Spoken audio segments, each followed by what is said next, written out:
દ્વારકામાં વધુ એકવાર દબાણ હટાવ ઝુંબેશ હાથ ધરાશે। જામકલ્યાણપુર તાલુકાના 32 ગામોમાં દબાણ હટાવવામાં આવશે। ગ્રામ્ય વિસ્તારના 106 ધાર્મિક સ્થળોને નોટિસ આપવામાં આવી છે।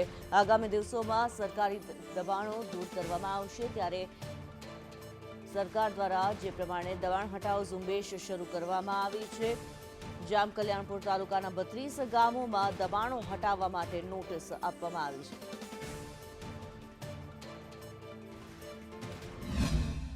સુપ્રીમ કોર્ટના આદેશ મુજબ ધાર્મિક દબાણો હટાવવા બાબતે કલ્યાણપુર તાલુકામાં કુલ 32 ગામોએ મળી રેવન્યુ, ગામતળ, નગરપાલિકા અને રોડ સાઈડ મળી કુલ 106 દબાણો શોધેલ છે।